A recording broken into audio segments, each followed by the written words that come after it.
ఫలితాలన్నీ దాదాపుగా కొలిక్కొస్తూ ఉన్నట్టున్నాయి. చూసిన ఫలితాలు, జరిగిన పరిస్థితులు చూస్తే నిజంగా ఆశ్చర్యంగా కూడా ఉన్నాయి. ఊహించలేదు ఇలా జరుగుతుందని, ఇలా వస్తాయని కూడా. అమ్మఒడి అందుకున్న 53 లక్షల మంది తల్లులకు మంచి చేసినాం, పిల్లలు బాగుండాలి, వాళ్ళ చదువులు బాగుండాలని తాపత్రయపడుతూ అడుగులు వేశాం. మరి అక్క చెల్లెమ్మల ఓట్లు ఏమయ్యాయో తెలీదు. 66 లక్షల మంది అవ్వాతాతలకు, వితంతులకు, వికలాంగులకు గతంలో ఎప్పుడు జరగని విధంగా మంచి చేశాం. వారి కష్టాల్లో తోడుగా ఉంటూ, వారి కష్టాన్ని అర్థం చేసుకుంటూ, వారి ఇంటికే పంపించే వ్యవస్థను సైతం తీసుకొస్తూ, గతంలో మా ప్రభుత్వం అధికారంలోకి రాకమునుపు ఇస్తూ ఉన్న చాలని పెన్షన్ నుంచి ఎంతో మంచి చేస్తూ అడుగులు వేసినా కూడా ఆ అవ్వాతాతలు చూపిన ఆప్యాయత ఏమైందో కూడా తెలియడం లేదు. దాదాపుగా 1,05,00,000 మందికి పొదుపు సంఘాల అక్క చెల్లెమ్మలకు మంచి జరిగిస్తూ, వారి కష్టాలనే మా కష్టాలుగా భావిస్తూ, ఇచ్చిన ఏ మాట తప్పకుండా అన్ని రకాలుగా వాళ్ళకు అండగా ఉంటూ, ఆసరాతో తోడుగా ఉన్నాం, సున్నా వడ్డీతో సైతం అండగా ఉన్నాం, చేయూత సైతం తోడుగా ఉంటూ నిలిచాం. మరి ఆ 1,05,00,000 మంది అక్క చెల్లెమ్మల ప్రేమాభిమానాలు ఏమయ్యాయో తెలియవు.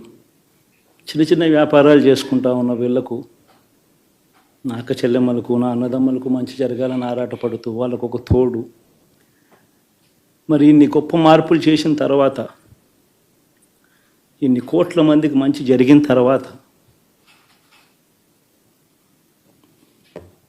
మరి అభిమానం ఏమైందో, ఆప్యాయత ఏమైందో తెలీదు. ఎవరో మోసం చేశారో, ఎవరో అన్యాయం చేశారు అని చెప్పి అనొచ్చు, కానీ ఆధారాలు లేవు. ఏం జరిగిందో దేవుడికి తెలుసు. పెద్ద నేనైతే చేయగలిగింది ఏమీ లేదు.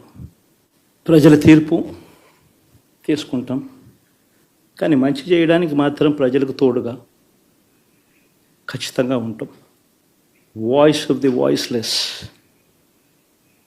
కింద ఈ పార్టీ తాను చేయాల్సిన పని తప్పకుండా చేస్తుంది. పేదవాడికి అండగా ఉండే కార్యక్రమంలో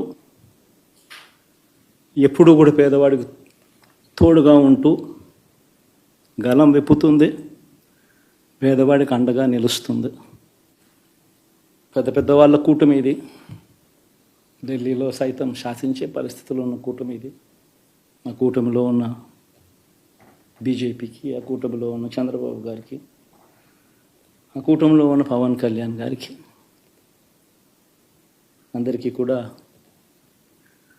వాళ్ళ గొప్ప విజయానికి అభినందనలు.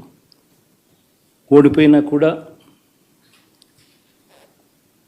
నా ప్రతి కష్టంలో కూడా తోడుగా అండగా నిలబడిన నా ప్రతి నాయకుడికి, ప్రతి కార్యకర్తకు, ప్రతి వాలంటీర్కు,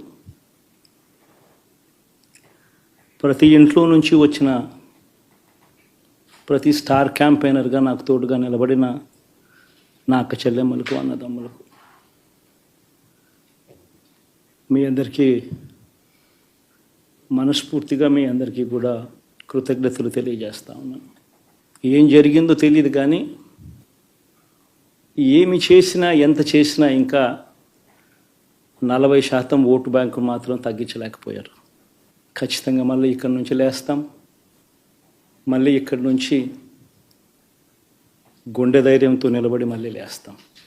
ప్రతిపక్షంలో ఉండడం కొత్త కాదు, పోరాటాలు చేయడం అంతకన్నా కొత్త కాదు. నా రాజకీయ జీవితం అంతా కూడా ప్రతిపక్షంలోనే గడిపా, ఈ 5 సంవత్సరాలు తప్ప. పోరాటాలే చేశా. రాజకీయ జీవితంలో ఎవడు చూడని కష్టాలు కూడా అనుభవించా. ఇప్పుడు అంతకన్నా కష్టాలు ఏదైనా పెట్టినా కూడా సిద్ధంగా ఉన్నాం, సిద్ధంగా ఎదుర్కొంటాం. ఆల్ ది వెరీ బెస్ట్ గవర్నమెంట్లోకి వచ్చిన వాళ్ళకు. Thank you.